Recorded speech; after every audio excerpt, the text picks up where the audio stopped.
Bueno, buenas tardes. El día de hoy vamos a trabajar lo que es las fuentes de fundamentos del currículo, tanto mi persona, Cristian Fernández, como Gustavo Adolfo Díaz Sandoval. Entonces vamos a empezar lo que es con una introducción breve y concisa sobre en qué consiste las fuentes y los fundamentos del currículo. Buenas tardes, compañeros, compañera, profesor.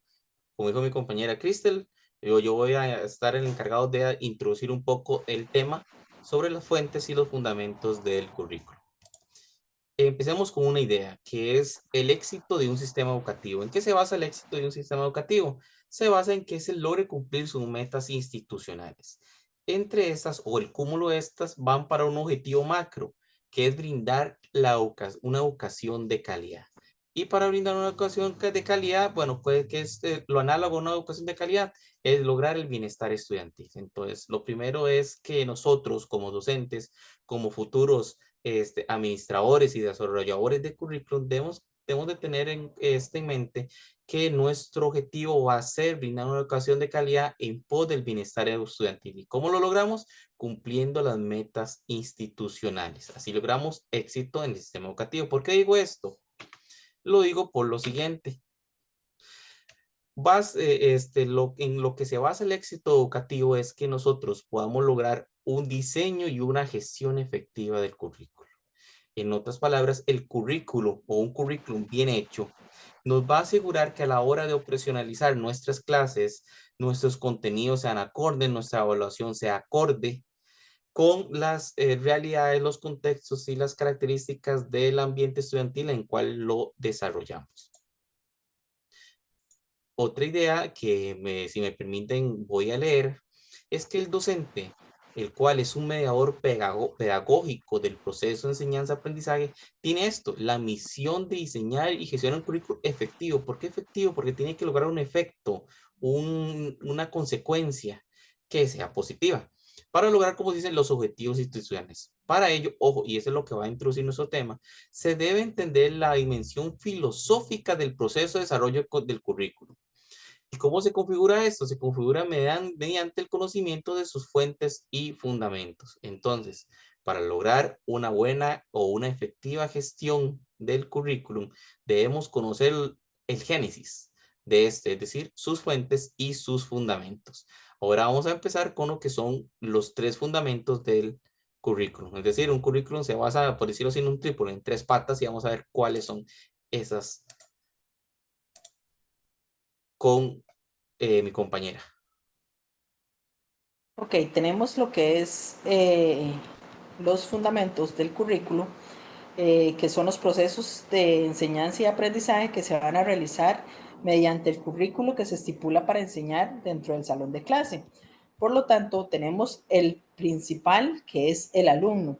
La comunidad estudiantil es el centro y el proceso de enseñanza-aprendizaje, donde el currículo debe construirse de tal manera que se base con las necesidades educativas del estudiante.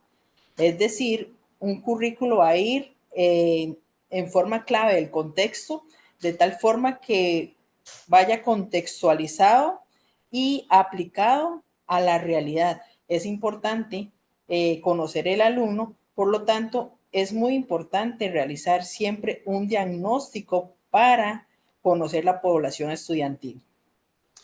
Posteriormente, Así, mi compañero. muchas gracias. Como vemos ahí, como dijo Cristel, el alumno es el centro y lo pusimos así en ese diseño de pirámide porque es lo más principal. Continuamos con lo que sería el otro fundamento, que es el contexto sociocultural. Es decir, un currículum se nutre o se desarrolla de acuerdo al contexto o a la realidad determinada que se esté viviendo en ese tiempo determinado.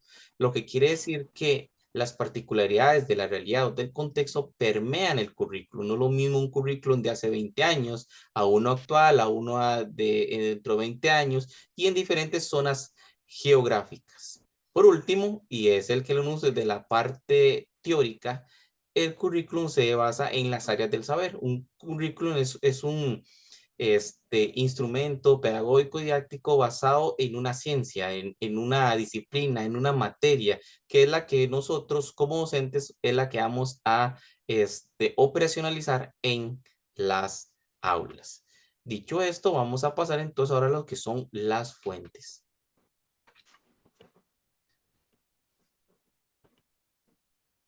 Ok, como principal fuente tenemos la fuente sociocultural. Ujú. ¿Puedes darle zoom ahí, por favor? Un momentito. Comenta. Ah, no, es el Zoom máximo, perdón. Ok, como principal fuente tenemos la fuente sociocultural. ¿En qué consiste la fuente sociocultural? Se analizan las demandas sociales y culturales hacia la escuela. Los niños tienen que desarrollar paulatinamente el aprendizaje mediante la interacción social. Es muy importante la interacción social desde los inicios de la etapa, desde preescolar, y sabemos bien que la educación en nuestro país se divide en educación preescolar, primaria, secundaria y universitaria, por lo que la socialización es importante en este proceso. Por otro lado, la socialización del alumno dentro de las pautas culturales de la comunidad y el énfasis de aspecto social a lo desarrollado. También tenemos lo que es eh, la fuente. La siguiente fuente entonces sería la fuente epistemológica. Entonces, para empezar, vamos a definir lo que es la epistemología, que es la filosofía del conocimiento, es decir, es la rama filosófica que estudia los procesos de construcción y comprensión del conocimiento y cómo éste se valida y se aplica activamente. Entonces, ¿qué hace la fuente epistemológica? Es la que nos dice qué es lo que queremos enseñar. ¿Por qué? Porque nos va a decir que un currículo tiene que estar estructurado de manera filosófica, teórica y conceptualmente alrededor de un conocimiento específico.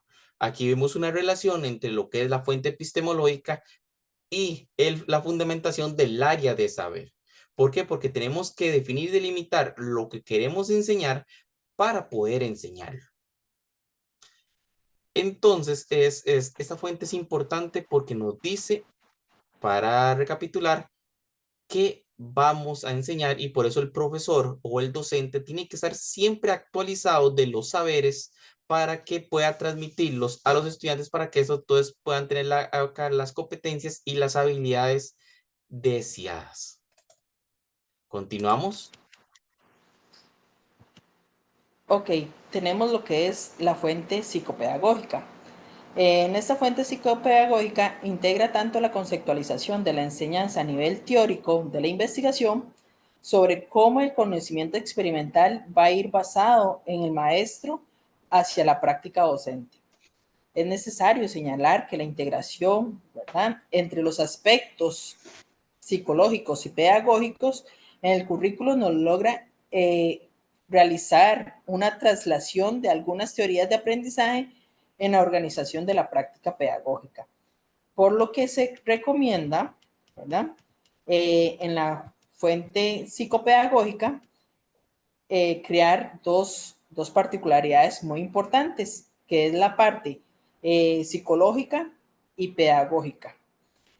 Lo que pues, se pueden desarrollar muchas destrezas y habilidades sobre aquello que se quiere adquirir, y los ingredientes principales para este proceso es la efectividad y la inteligencia para dichos procesos de aprendizaje.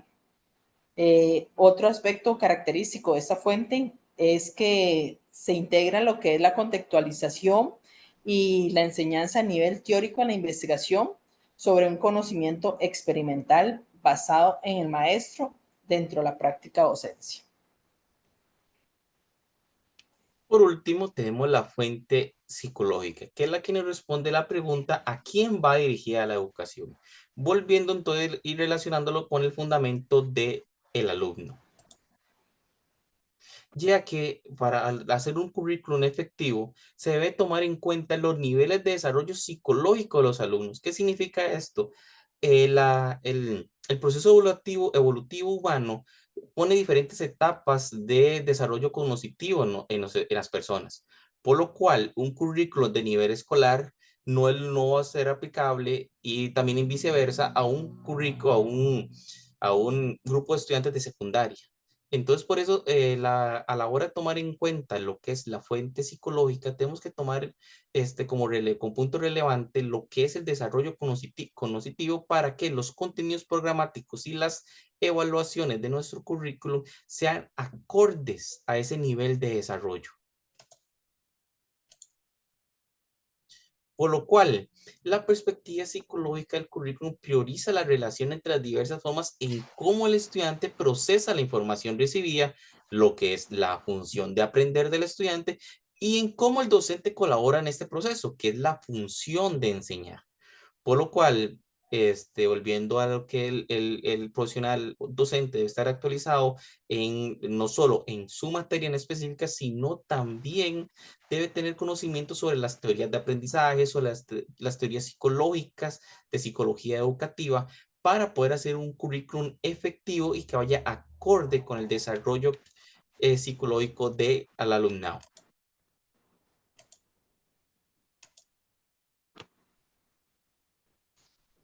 Ok, para ir finalizando un poco lo que es este tema, vamos a ver lo que son algunas conclusiones y recomendaciones. Tenemos que al diseñar un currículo para lograr una gestión más efectiva del mismo, el docente debe comprender cuáles son los fundamentos que sostienen y nutren el desarrollo del alumno, es decir, el contexto sociocultural y las áreas del saber.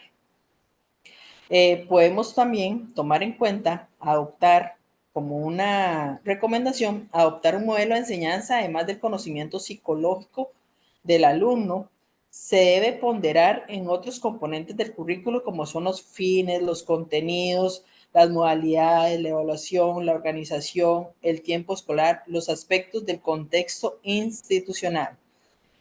También podemos tener otra conclusión es que al diseñar un currículo para lograr una gestión más efectiva del mismo, el docente debe comprender cuáles son los fundamentos que sostienen y nutren el desarrollo del alumno, por lo que también se articula cada una de las etapas educativas que se ven, como son los objetivos, los contenidos, que no pueden quedar de un lado, y los que son los objetivos conceptuales, procedimentales y actitudinales. Son partes propias del currículo. Por otro lado, tenemos otra recomendación es que se sugiere que el currículo de enseñanza planteen problemas particulares que abarquen a su vez un conjunto de materias que se debe centrar en materias particulares.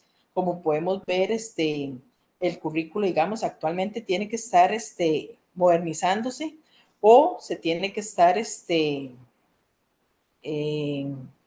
Actualizándose.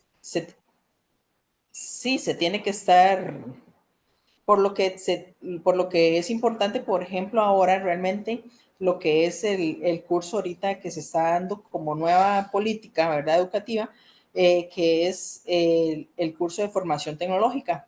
Entonces, realmente tiene que estar en actualización, en constante actualización. No podemos dejar de un lado esas actualizaciones porque tenemos que estar un currículo totalmente activo. Con esto terminamos este pequeño repaso por lo que son las fuentes y los fundamentos, tomando en cuenta las importantes recomendaciones que dio la compañera Cristel y siempre teniendo en mira de que un currículum efectivo es el que nos va a llevar a cumplir las metas institucionales que va a ir en el post de la calidad de educación y al final en el bienestar del estudiante, asegurando un éxito en la educación. Con esto cerramos. Muy buenas tardes, compañeros, compañeras y profesor.